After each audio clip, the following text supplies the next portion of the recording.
नमस्कार दोस्तों, मैं मुकेश सिंह परिहार आपका हार्दिक स्वागत करता हूं स्टडी विद एमआर क्लासेस पर। जैसा कि आपको पता है कि एमपी पुलिस के लिए डेली पीवाईक्यू सीरीज चलाई जा रही है। दोस्तों उसी क्रम में हम आगे बढ़ते हैं। आइए हम दोस्तों पहला क्वेश्चन डिस्कस करते हैं। पहला क्वेश्चन आपसे ये बोला जा रहा है कि सही जोड़ी बनाइए तथा नीचे दिए गए कूट से सही उत्तर चुनिए। दोस्तों आपको है ना यहाँ पर ये यहाँ पर कुछ व्यक्तियों के नाम दिए गए हैं, कुछ महानुभावों के नाम दिए गए हैं और यहाँ पर आपको उनसे संबंधित शहर के नाम बताना है। तो अगर हम बात करें जैसे समुद्रगुप्त, समुद्रगुप्त का संबंध जो है वो विदिशा से है। अशोक की बात करें तो आपको पता होना चाहिए उनका जो संबंध है वो उज्जैन से है। और दुर्गावती के बारे में आप जानते होंगे, रानी दुर्गावती जो कि गोंड राजवंश का संबंध था। तो सिंपल सी बात है वो किससे था? गोंडवाना से। तो भोज का जो संबंध था वो किससे था? दार से। ठीक है, मौर्य सम्राट अशोक की बात आपको पता ही होगी। तो इसका जो राइट आंसर हो जाएगा दोस्तों वो आपका हो जाएगा डी। ठीक है, 3 4 2 1। अगले क्वेश्चन पे बढ़ते हैं दोस्तों। अगला क्वेश्चन आपसे बोला जा रहा है, भारत में इंग्लैंड का कौन सा दूत जहांगीर के शासनकाल में अजमेर से मांडू आया था? भारत में इंग्लैंड का कौन सा दूत था जो जहांगीर के शासनकाल में अजमेर से कहाँ आया था? मांडू आया था। तो सर टॉमस रो करके इसका जो होगा वो राइट आंसर होगा। सर टॉमस रो बादशाह जहांगीर के शासनकाल में 1615 में कहाँ पर आया था? 1615 में भारत आया था। 1615 में भारत 1615 में कहाँ आया था? भारत आया था। ठीक है, इसने अजमेर के किले की जहांगीर की मुलाकात की थी। इसने अजमेर के किले में जहांगीर से क्या की थी? मुलाकात की थी। कौन से? तो अजमेर के किले में। ठीक है, अजमेर कहाँ पड़ता है? राजस्थान में। तो अजमेर के किले में जहांगीर से क्या की थी? मुलाकात की थी। ठीक है दोस्तों, मांडू और अहमदाबाद की यात्रा के दौरान ये जहांगीर के साथ रहा और पूर्वी द्वीपों की यात्रा नामक विवरण में इसने मुगल दरबार के षड्यंत्र एवं धोखाधड़ी का वास्तविक विवरण प्रस्तुत किया था। इसने मुगल सम्राट जहांगीर से भारत में अंग्रेज फैक्ट्री स्थापित करने का कानूनी अधिकार भी प्राप्त किया था। ठीक है, तो इसकी एक पुस्तक है जिसका नाम है पूर्वी द्वीपों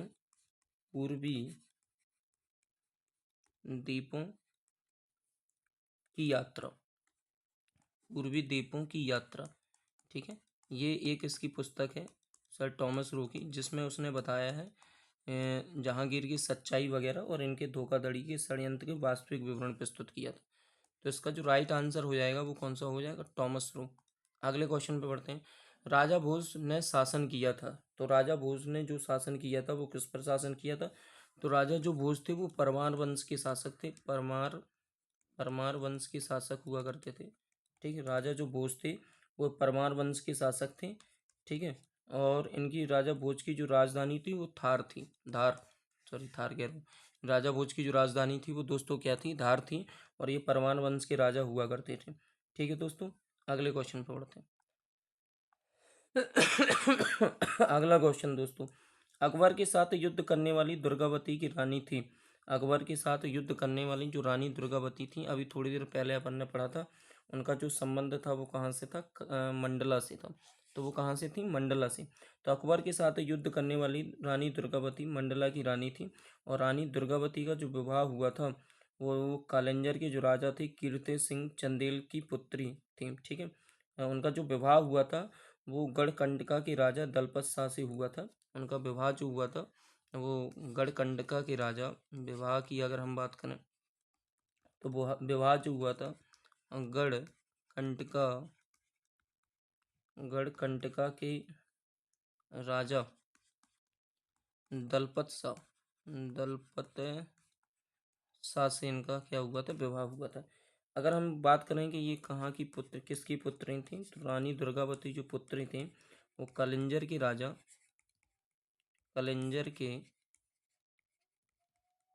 कलिंजर की राजा कीर्ति सिंह चंदेल की पुत्री थी। कीर्ति सिंह चंदेल कीर्ति सिंह चंदेल की क्या थी? पुत्री थी। ठीक है दोस्तों, मध्य प्रदेश के गोंडवाना क्षेत्र में रहने वाले गोंड वंशज 4 राज्यों पर राज करते थे: गढ़, मंडला, देवगढ़, चंदा और खरेला में। दुर्गावती के पति दलवत शाह का अधिकार गढ़ मंडला पर था। ठीक है दोस्तों, तो आगे अगला क्वेश्चन बढ़ते हैं। अगले क्वेश्चन पे, मांडू निम्नलिखित में से किससे संबंधित है? तो आपसे पूछा जा रहा है जो मांडू की रानी थी रूपमती, जिनके बारे में बहुत अच्छे से हम पिछले वीडियो में बता चुके हैं। तो जो मांडू है वो किससे संबंधित है?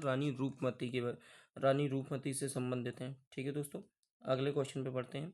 और अगर हम देखें तो यहाँ पर मूलतः मालवा की परमार राजाओं की राजधानी हुआ करती थी। ठीक है, और यह एक ऐसा पर्यटक स्थल है जो रानी रूपमती और बादशाह बाज बहादुर के अमर प्रेम का क्या है? साक्षी है। अगले क्वेश्चन पढ़ते हैं दोस्तों। अगला क्वेश्चन, महारानी लक्ष्मीबाई की समाधि कहाँ पर है? तो इसका जो राइट आंसर होगा ग्वालियर। उनकी जो मृत्यु हुई थी 1858 में। ठीक है, उनकी जो मृत्यु हुई थी वो कब हुई थी? 1858 में। और 1857 की क्रांति में अंग्रेजों की चक्के छुड़ा दी थी उन्होंने, और अंततः वो वीर गति को प्राप्त हो गई थी। सेंधवा में, सॉरी दोस्तों, सेंधवा में किसके नेतृत्व में आदिवासियों ने आंदोलन किया था?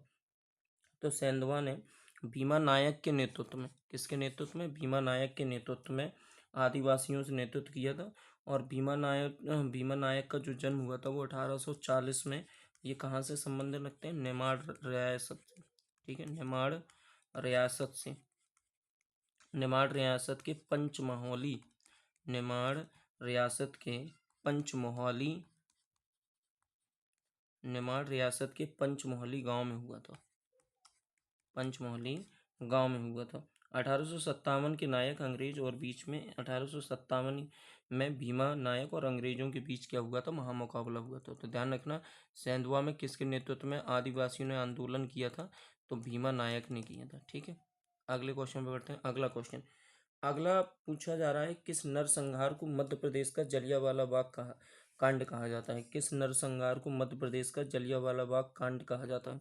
ठीक है, वैसे तो आपको पता ही होना चाहिए कि जो जलियांवाला बाग हत्याकांड हुआ था वो 1919 में हुआ था, अमृतसर में। कहाँ पर हुआ था? अमृतसर। और अमृतसर कहाँ पर पड़ता है दोस्तों? तो अमृतसर पड़ता है पंजाब में। ठीक है, जनरल डायर द्वारा यहाँ पर हथियारबंद सैनिकों को आदेश दिया गया था गोली चलाने का, और उसमें सैकड़ों की संख्या में लोगों की मौत हुई थी। और इसी प्रकार मध्य प्रदेश का जो जलियांवाला बाग हत्याकांड है उसे हम चरण पादुका नरसंहार को कहा जाता है। ठीक है, तो इसका जो राइट आंसर होगा चरण पादुका नरसंहार। ये कब हुआ था? तो 14 जनवरी 1931 को, 14 जनवरी 1931 को मकर संक्रांति के मेले में चरण पादुका में हो रही सभा को सेना ने घेर कर निहत्थे लोगों पर मशीन गन और बंदूक से गोलियां चलाई थी, जिसमें 21 लोगों की मौत हुई थी। कितने लोगों की? 21 लोगों की। ठीक है, तो इसलिए इसे मध्य प्रदेश का जलियांवाला बाग हत्याकांड कहा जाता है। 21 लोगों की मौत हुई थी। ठीक है, इसलिए इसे जलियांवाला बाग हत्याकांड कहा जाता है, चरण पादुका नरसंहार को। अगले क्वेश्चन पे बढ़ते हैं। अगला क्वेश्चन बोला जा रहा है, खजुराहो मंदिरों का निर्माण किसने किया था? तो चंदेल शासकों ने किया था। इसके बारे में मैं कई बार बहुत अच्छे से बता चुका हूँ। और ये जो निर्माण करवाया गया था 950 ईसा से 1050 ईस्वी के बीच। 1857 के विद्रोह में सक्रिय रूप से भाग लेने वाले आदिवासी समुदाय का नाम क्या था? 1857 के विद्रोह में सक्रिय रूप से भाग लेने वाले आदिवासी समुदाय का जो नाम था वो भील जनजाति। ठीक है, भील जनजाति मध्य प्रदेश की एक तरीके से प्रमुख जनजाति है, और उसी भील जनजाति के आदिवासी ने कहीं ना कहीं 1857 के विद्रोह में सक्रिय रूप से क्या लिया था? भाग निभाया था, सक्रिय रूप से भाग लिया था। ठीक है, अगर हम बात करें 1857 के विद्रोह में प्रमुख भूमिका निभाई टांटिया भील ने। ठीक है, टांटिया भील ने। ठीक है, टांटिया भील ने एक प्रमुख लड़ाकू रहे, और भील जनजाति मध्य प्रदेश के धार, झाबुआ और अलीराजपुर जिलों में पाई जाती है।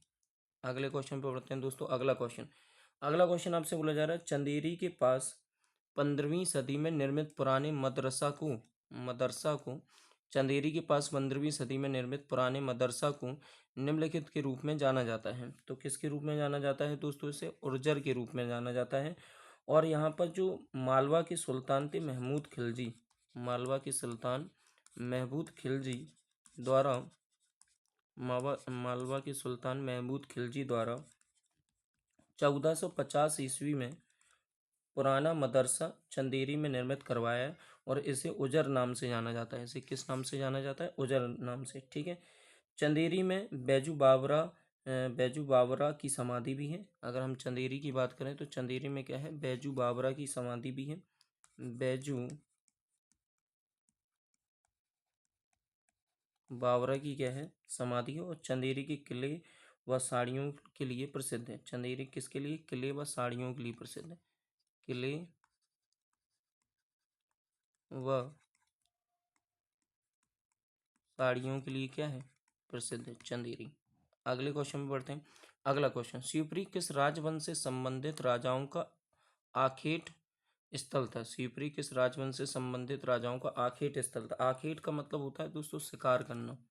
आखेट का मतलब क्या होता है, शिकार करना। तो किस राजवंश से संबंधित था शिवपुरी, जहाँ पर वो शिकार करने जाते थे। तो इसका जो राइट आंसर हो जाएगा दोस्तों वो कौन सा हो जाएगा आपका मुगल। ठीक है, मुगल वंश के जो राजा हुआ करते थे वो शिवपुरी में घने जंगलों में वो है ना आखेट करने के लिए जाते थे। शिवपुरी के घने जंगलों में मुगल सम्राट शिकार खेलने आते थे और यहाँ घने जंगलों में अब अभ्यारण्य में तब्दील कर दिए गए हैं, जहाँ अनेक दुर्लभ पशु पक्षियों और वनस्पतियों को क्या किया जाता है, देखा जाता है। तो इसका राइट आंसर होगा मुगल।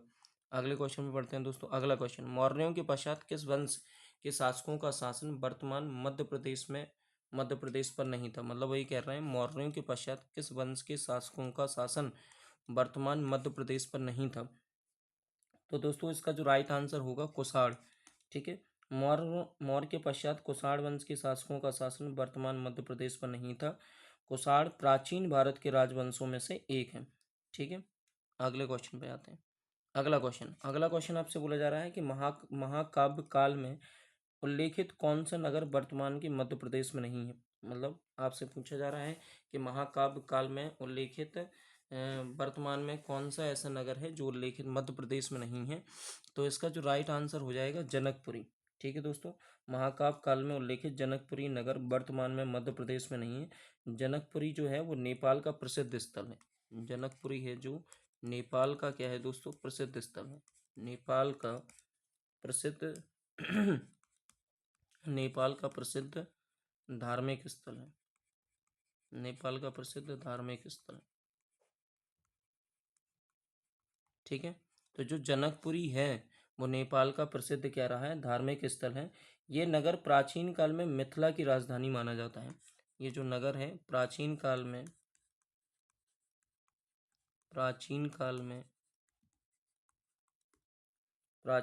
किसकी राजधानी माना जाता है, मिथिला।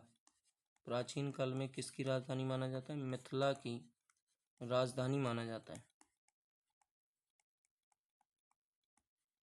ठीक है दोस्तों, ये जो नगर है प्राचीन काल में मिथिला की राजधानी माना जाता है। यहाँ के प्रसिद्ध राजा जनक थे और यहाँ के जो प्रसिद्ध राजा हुआ करते थे, जो राजा थे वो कौन थे दोस्तों, जनक थे।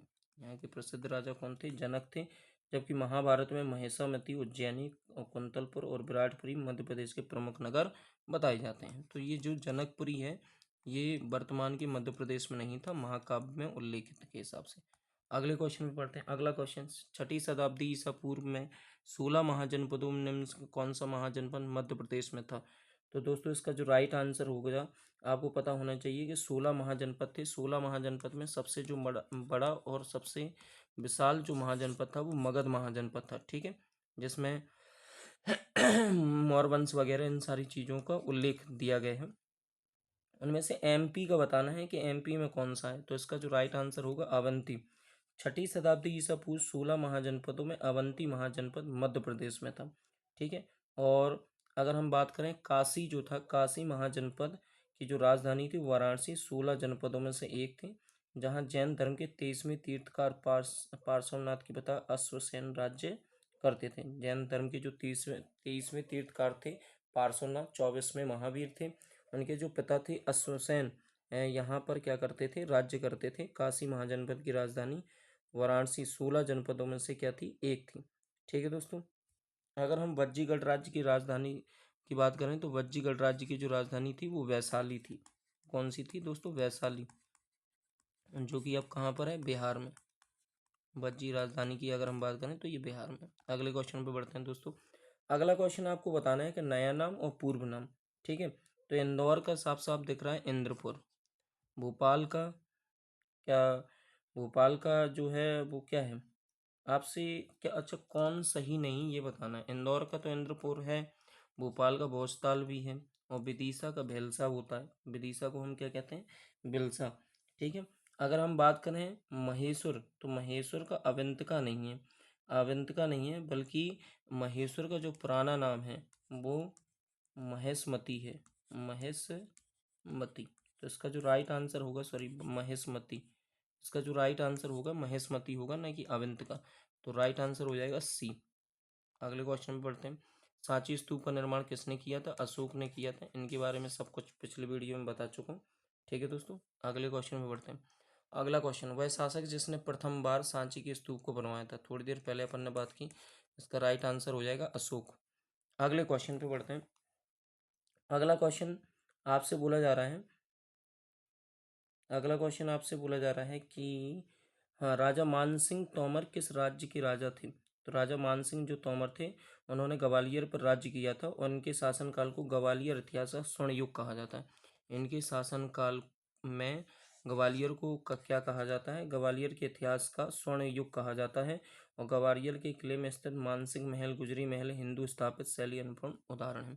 तो ध्यान रखना, राजा जो मानसिंह तोमर थे, उनका जो एक तरीके से कार्यकाल था, ये जो वंश था, वो ग्वालियर में हुआ था, ग्वालियर के राजा थे। उज्जैन प्राचीन काल अवंती राज्य की राजधानी थी और वहाँ इनका शासन था। तो किसका शासन हुआ करता था? उज्जैन प्राचीन काल की अवंती राज्य की राजधानी थी। वहाँ के राजा जो थे वो विक्रमादित्य थे, राजा विक्रमादित्य। ठीक है, और ये आपको पता ही है, उज्जैन सब कुछ बता चुका हूँ। उज्जैन क्षिप्रा नदी के किनारे स्थित है और प्रत्येक 12 वर्ष में संगस्त कुंभ मेला यहाँ पर आयोजन किया जाता है।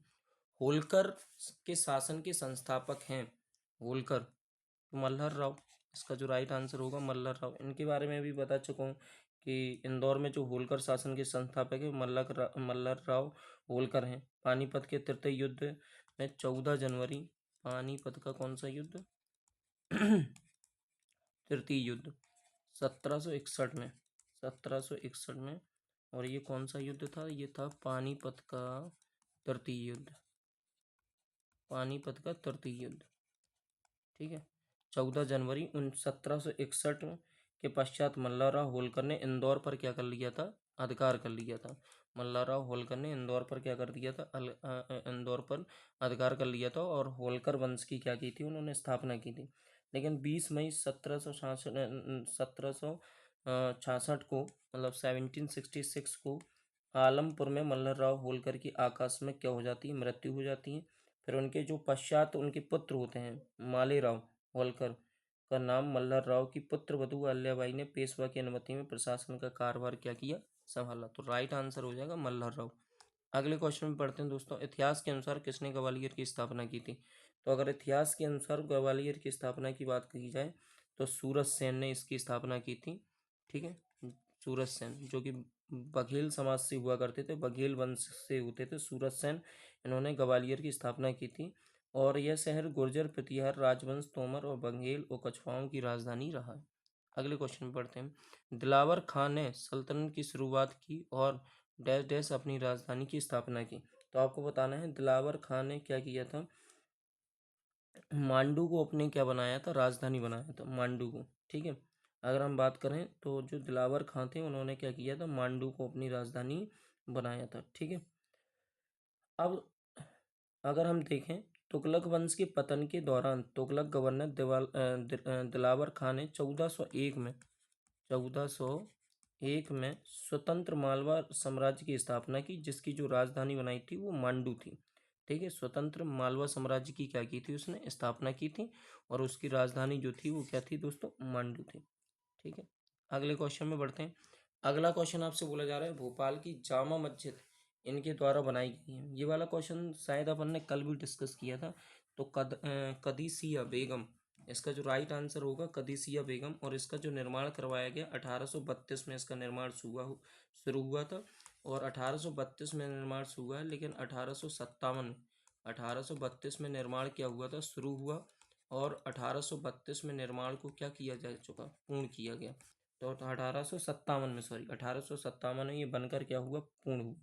भोपाल की जामा मस्जिद और दिल्ली की जामा मस्जिद के समान ही चार बाग पद्धति पर क्या है? आधारित है। तो ये कौन सी पद्धति पर आधारित है? चार बाग पद्धति पर, चार बाग पद्धति पर आधारित है। और दिल्ली की जो जामा मस्जिद है वो सेम इसी पद्धति पर आधारित है। ठीक है दोस्तों, तो 1832 में इसका निर्माण शुरू हुआ था और 1857 में ये बनकर तैयार हो गई थी। कदसिया बेगम द्वारा बनाई गई थी। अगले क्वेश्चन में बढ़ते हैं दोस्तों। अगला क्वेश्चन, अकबर ने मांडू पर कब्जा करने के लिए किसे भेजा था? तो अकबर ने मांडू पर कब्जा करने के लिए अदम खान को भेजा था। किसे भेजा था दोस्तों? अदम खान। ठीक है, अदम खान को भेजा था। अगर हम मांडू की बात करें तो मांडू वर्तमान में आपको पता ही होगा मालवा क्षेत्र के अंतर्गत आता है। किस मालवा क्षेत्र के धार जिले में स्थित है। कौन से जिले में स्थित है दोस्तों? धार जिले में स्थित है। ठीक है, मांडू मध्य प्रदेश का ऐसा पर्यटन स्थल है जो रानी रूपमती और बादशाह बाज बहादुर की अमर प्रेम का क्या है? साक्षी है। ठीक है, और मांडू को मांडवगढ़ के नाम से भी जाना जाता है। तो मांडू को किसके नाम से जाना जाता है? मांडवगढ़। मांडवगढ़ के नाम से भी जाना जाता है। तो इसका जो राइट आंसर होगा अदम खान, डी ऑप्शन। अगले क्वेश्चन में बढ़ते हैं दोस्तों। राजपूतों के निम्नलिखित वंशों में से कौन सा खजुराहो के मंदिर से जुड़ा है?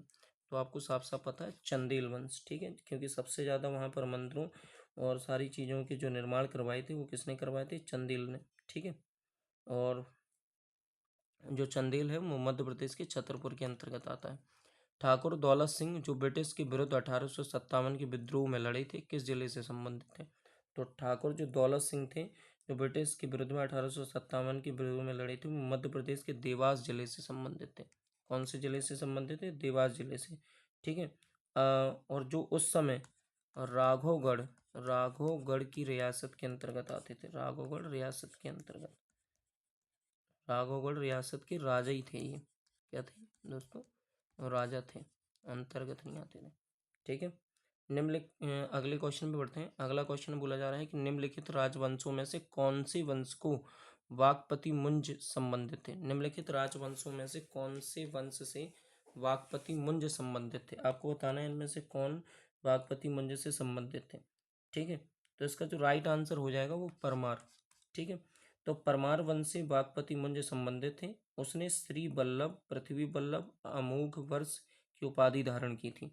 तो अगर आपसे कोई पूछे कि वाकपति मुंज ने कौन कौन सी उपाधि धारण की थी, तो वाकपति मुंज ने श्री वल्लभ,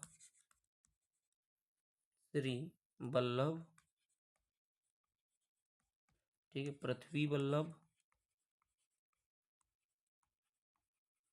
श्री वल्लभ, पृथ्वी वल्लभ और अमोघ वर्ष की उपाधि क्या की थी? धारण की थी। उसके दरबार में नवसह सांख्य चरित्र लेखक पद्मगुप्त और 10 रूपक के लेखक धनंजय आदि रहते थे। और वाकपति मुंज ने धार में मुंज सागर नामक तालाब का निर्माण करवाया था। तो इसने क्या किया था? धार में मुंग मुंज सागर धार में मुंज सागर नामक तालाब का क्या करवाया था? निर्माण करवाया था। तालाब का निर्माण करवाया था। ठीक है दोस्तों, अगले क्वेश्चन में बढ़ते हैं। अगला क्वेश्चन, अलीराजपुर रियासत की स्थापना कब हुई थी? तो अलीराजपुर रियासत की जो स्थापना हुई थी वो 1437 में राजा आनंद देव द्वारा की गई थी। राजा आनंद देव द्वारा की गई थी। आनंद देव द्वारा, ठीक है, की गई थी। अगर हम बात करें तो वर्तमान में अगर हम बात करें तो वर्तमान में ये एक जिला है मध्य प्रदेश का। ठीक है, मध्य प्रदेश का एक जिला है। ठीक है, जो झाबुआ जिले से कटकर बना था ये। कौन से जिले से कटकर बना था ये? झाबुआ झाबुआ जिले से कटकर अलीराजपुर को बनाया गया। अगले क्वेश्चन बढ़ते हैं। अगला क्वेश्चन, कौन से राजपूत समूह में रुद्र प्रताप सिंह संबंधित है? तो आपसे बोला जा रहा है रुद्र प्रताप सिंह जो है वो बुंदेला राजपूत से संबंधित है। कौन से? राइट आंसर हो जाएगा बुंदेला। बुंदेला राजपूत से संबंधित है। और 1501 ईस्वी में रुद्र प्रताप सिंह